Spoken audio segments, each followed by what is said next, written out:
안녕하세요. 책을 감상하라의 이건석입니다. 오늘 읽을 책은 홍대용 저서의 의산문답입니다. 요즘 어때? 그냥 그래요. 힘든 거야 참을 수 있는데 그나마 희망마저 없어지면 그게 문제겠죠 뭐. 그래, 희망은 보여? 희망은 주나요? 저만의 노하우로 블루오션을 찾아야지요.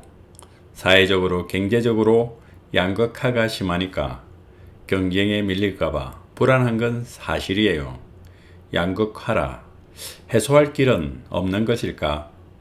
얼마 전 우연히 의사문답의 전문을 보게 되었는데 홍대용은 집안에 대대로 관직에 오른 양반 가문이었는데 그는 과거에 연연하지 않고 과학에 힘쓰다 나중에는 자연과학에 심취하게 되었어.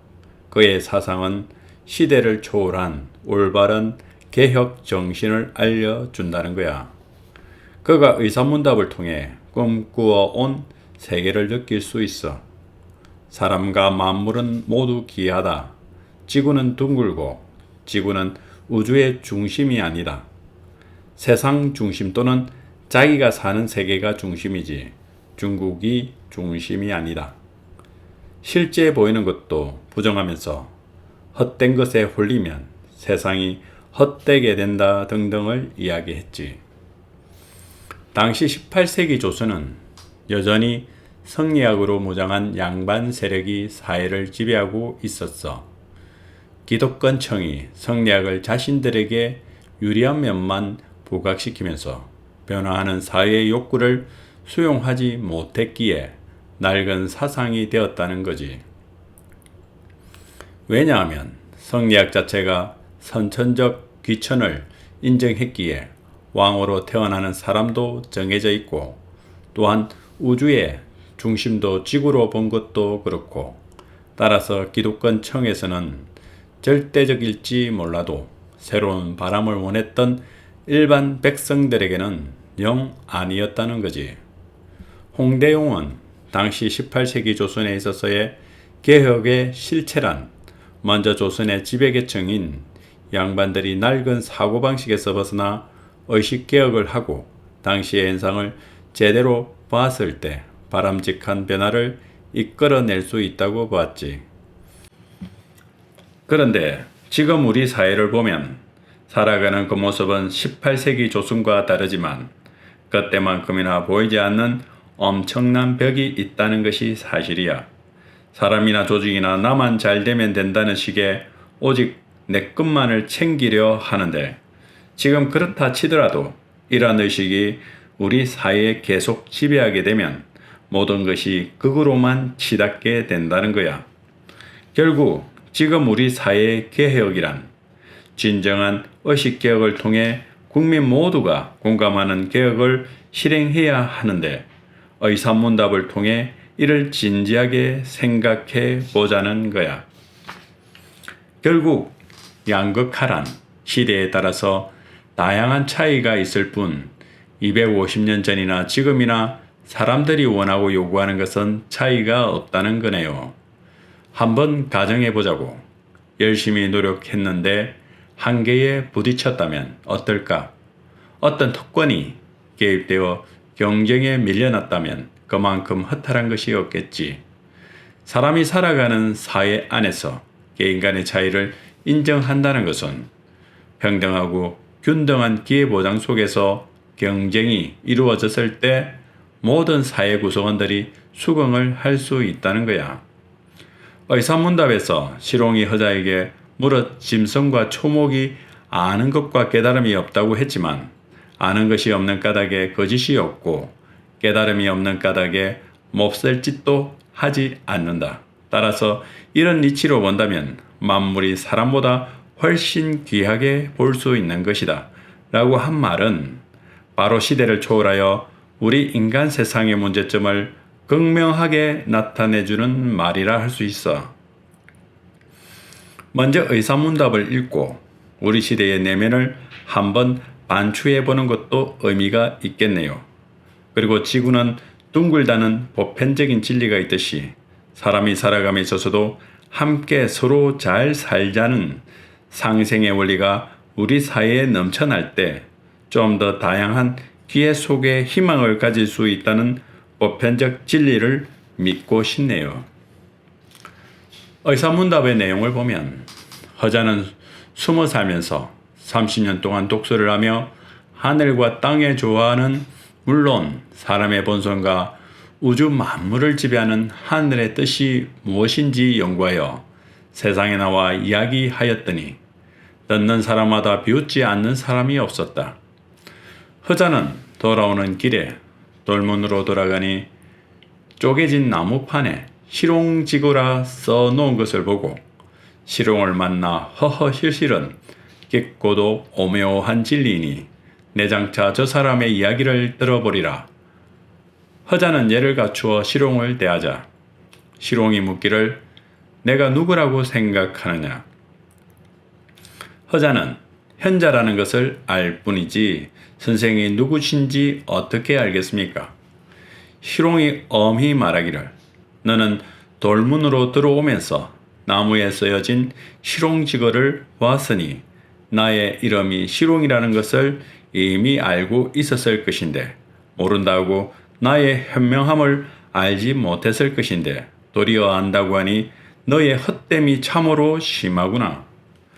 식욕과 색욕에 헐리게 되면 가정을 망치고 이권에 헐리게 되면 나라를 위태롭게 하고 도술에 홀리면 천하가 어지럽게 된다. 그런데 너는 지금 도술의 마음이 허려져 홀려 있지 않느냐. 올바른 학문을 붙잡으려는 것도 실상은 그 이유가 자랑하려는 마음에서 나온 것이고 사악한 학설을 물리치려는 것도 실상은 그 이유가 이기려는 마음에서 나온 것이다. 또한 어진 것으로 세상을 구제하려는 것도 실상은 권력을 유지하려는 마음에서 나온 것이고 총명하여 올바르게 일처리를 함으로써 자신의 몸을 잘 보존하려는 것도 실상은 이익을 얻으려는 마음에서 나온 것이다. 그렇게 네 가지 헛되고 못된 마음이 서로 따라다니기 때문에 허망한 대로는 치닫는 것이다. 마음이 헛되면 몸가짐도 헛되게 되고 몸가짐이 헛되게 되면 모든 일이 헛되지 않은 것이 없다. 변화와 개혁을 모색하고 추구하는 것은 시대를 막론하고 더 나은 삶으로 나아가는 원동력이 되기에 끊임없이 지속되고 있다. 외란과 호란 이후 국가에서는 우선 황폐해진 국토를 복구하는 일이 시급했다. 그리고 17세기 이양법이 시행되자 벼와 보리의 이모작이 가능해지면서 생산력이 크게 증대하게 되었다. 그러나 18세기에 이르러 많은 농민들은 오히려 농촌을 떠나야만 하는 형편이었다. 땅은 개간되어 농토가 늘어났지만 개간된 토지는 양반과 소수 자영농에게 대부분 돌아갔고 빈부의 격차가 더욱 심해져 농촌 사회가 동요하게 되었다. 선조 이후 곡물인 각 지방의 특산물을 쌀로 통일하여 바치게 하는 대동법이 시행되자 정부에서는 필요한 물품을 공인들에게 조달하도록 하였다. 이에 공인들은 상인은 물론 수공업자들과 직접 거래하면서 독점적 도매 상인인 도구로 성장하게 되었다. 도구의 물품 전매 등으로 많은 영세 상인들의 형편은 어려운 상태였다. 정치에서도 영조 38년에 붕당 간의 대립으로 희생되었던 사도세자의 죽음은 당시의 갈등을 그대로 드러내는 것이었다. 양반이면서 동시에 주류 세력인 노론 가문에서 태어난 홍대용은 어려서부터 과학에 정진하며 과학의 탐구와 연구에 뜻을 두고 자신의 길을 걸었던 과학 사상가이며 실학자였다. 18세기 조선 사회의 개혁을 꿈꾸었던 인물이었지만 뜻은 이룰 수 없었다. 세상에는 같음과 다름이 존재하기 마련이다.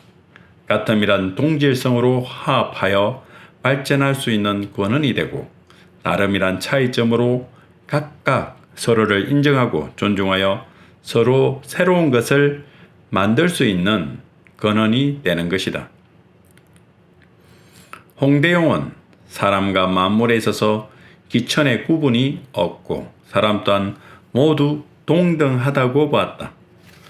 시론과 허자가 또 대화를 나누면서 옛사람이 백성에게 혜택을 베푸고 세상을 다스림에 있어 만물에게서 도움받지 않은 것이 없었다.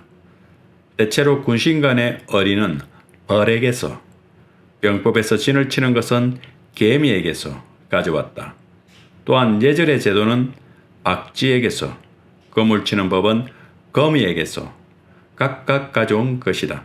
그런 까닭에 성인은 만물을 서성으로 삼는다고 하였던 것이다. 성리학은 사람을 중심으로 한 학문이기에 사람을 귀하게 여기면서 사람의 심성에 많은 관심을 두는 학문이다. 이에 반해 홍대용은 사람이나 동물이나 다 마찬가지로 귀하게 생각했다. 사람이 귀하다는 것은 사람 중심으로 보았기 때문이지 하늘의 입장에서 보면 사람이나 동식물이나 다 마찬가지라고 하였다. 사람이 세상의 절대적인 기준이 될 수 없고 상대적인 기준에 따라 사람이나 동식물이나 모두 고귀하다는 것이다. 그는 성리학적 사고방식에서 벗어나 자연으로 관심을 확대하고 객관적으로 세상을 바라보려고 했던 것이다. 우주와 자연을 바라보며 당시 기독권층과는 정반대되는 입장에서 지구는 둥글고 쉬지 않고 자전하고 있다는 말한 홍대용. 그는 월식을 보고도 지구가 둥글다는 것을 부정하는 것처럼 어느 시대를 살아가든 실제 보이는 것을 부정한다면 진실한 개혁은 어디에서도 기대할 수 없다는 것을 암시하고 있는 것이다. 시롱은 허자에게 옛날에 얻어 들은 것에 집착하는 자와는 더불어 도를 이야기할 수 없고 이기려는 마음이 버릇이 되어 버린 자와는 더불어 논쟁할 수가 없다. 따라서 내가 진정으로 도를 들으려거든 내가 옛날에 들었던 것을 씻어버리고 또한 너의 이기려는 마음을 버려야 한다. 세상 사람들이 옛것에 안주하여 거저 습관처럼 따르면서 새로운 것을 살피지 않는다. 이치가 눈앞에 있는데도 일찍이 탐구하여 찾지 않았기 때문에 한평생 이곳 땅을 밟고 살아가건만 그 실제 상황과 현상에 대해서는 깜깜하게 모르는 것이다. 복학바실학자인 박지원이 1780년 북경 방문 중에 홍대용의 지전설을 이야기하면서 서양인들이 이미 땅이 둥근 줄은 알면서도 땅이 도는 것을 말하지 않았는데 이것은 그들이 둥근 것은 반드시 돈다는 것을 몰랐기 때문이다 라고 하였다. 만약 박지원이 말한 것처럼 홍대용의 지전설을 독창적인 것으로 본다면 동양인으로서의 최초의 주장이 된다. 이런 주장은 그 자신이 우주와 자연에 관심이 많았기에 천체와 지구에 대한 연구의 결과가 하나의 이유일 것이다. 그리고 한편으로는 중국이 세계의 중심이 아니다라는 것을 알려줌으로써 새로운 세계관을 가져서 조선의 현실을 개혁하기 위한 방편의 하나이기도 했다. 이처럼 홍대용은 지고지순한 자연의 법칙과는 상관없이 비현실적인 성리학에 빠져 그 기준으로 세상을 바라보는 것을 깨트리고 둥근 땅에서 서로 의지하여 살아가는 인간은 자신만을 위해서 살아가는 것이 아니라 더불어 살아야 한다는 지혜를 우주에서 배워야 한다는 것을 진정으로 알려주고 싶었을 것이다. 분명 지구가 우주의 중심이 아니듯 세상의 중심이 중국이 아니며 더욱이 인간 세계의 중심은 특정한 일부 사람에게 선택되어지는 것은 아니라고 홍대용은 외치고 싶었을 것이다. 시롱이 대답하기를 입이 여럿이면 쇠도 녹이고 헐떡고 욕하는 비방이 쌓이면 뼈도 녹인다 했다. 물론 실상은 입이 쇠를 녹일 수 없고 비방이 뼈를 녹일 수는 없다. 그러나 오히려 녹일 수 있다는 것은 사람이 여럿이면 하늘도 이길 수 있다는 것이다. 기교를 부리고 술법을 부리는 것이 비록 허망한 것이지만 사람의 마음속에 깊게 사무쳐서 믿는 것이 거기에 달하여 의지하게 되면 혹시나 그런 일이 일어날 것 같은 예감이 일어나는 것이다. 그러나 그것은 허공에서 헛그림자를 잡는 것과 같은 것이니 헛그림자에 현혹되어 실제를 살피지 않는다면 마음이 헐어져 홀림에 심한 것이다. 홍대용은 29살이 되어 당시 나주 목사였던 아버지를 찾아가 그곳에서 70살의 나경적을 만나 천문학을 연구하는 계기를 만들었다. 그 후 혼천이와 자명종의 제작에 힘쓰며 천체를 직접 관찰하게 되었다. 당시에는 유교 경전의 해석을 주저와 달리해도 사문난적이라 하여 목숨까지 내놓아야 하는 현실이었기 때문이다. 결국 그는 자연과학 사상을 전하기 위해 의사문답을 쓰게 된 것이었다.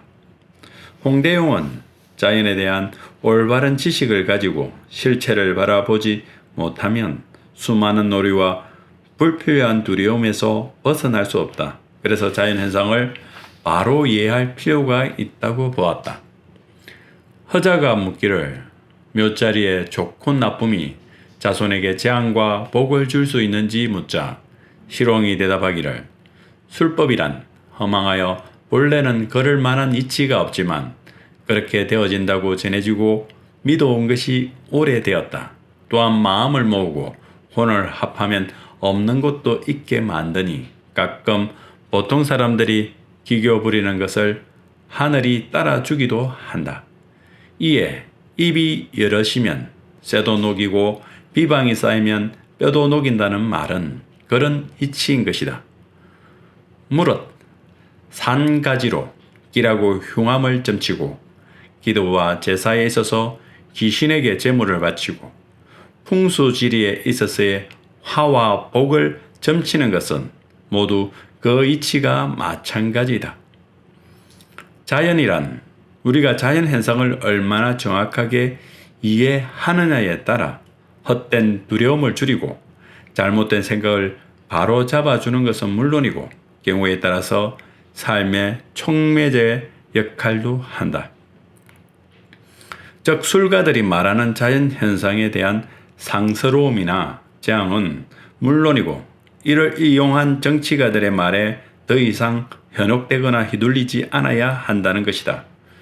하지만 21세기 첨단 디지털 사회인 요즘도 수많은 헛자가 개인의 진정한 성찰과 노력보다는 용하다는 점집을 찾고 있다.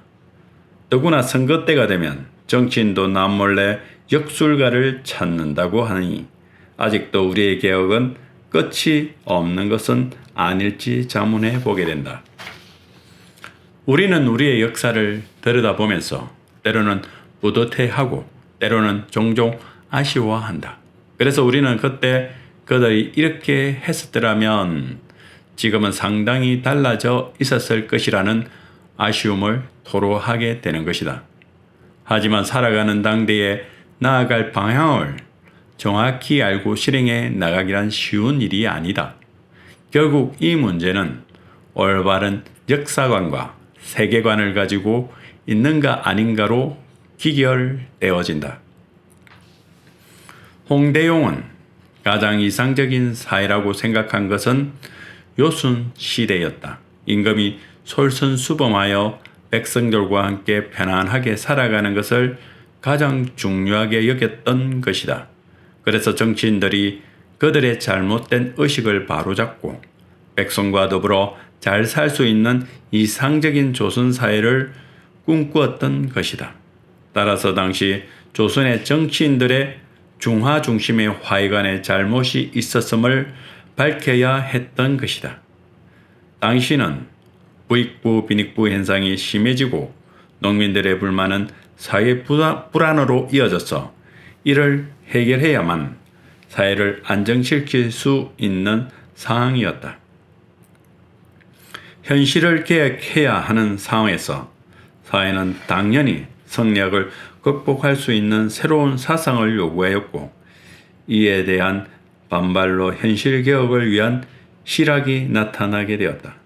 실학은 기존의 성리학에 무조건 따르는 것이 아니라 이를 비판하고 개혁하고자 할 학문이었다. 따라서 학문의 중심에는 현실 문제를 해결하려는 의지와 연결되어 있다. 실학자들은 양반 중심의 신분제 사회인 조선사회를 새롭게 개편하려고 하였다. 그리고 정치적인 문제를 해결하기 위해서 실학자들은 관료제도와 과거제도가 달라져야 한다고 봤다. 이와 같은 사고 전환은 사회 전반에 대한 개혁을 주장하는 권한적인 힘이 되었다. 그들의 사상과 개혁 의지는 올바른 사회로 나아가는 지표였고, 점진적으로 사회 변화를 이루게 하는 숨은 원동력이 되었던 것이다. 감사합니다.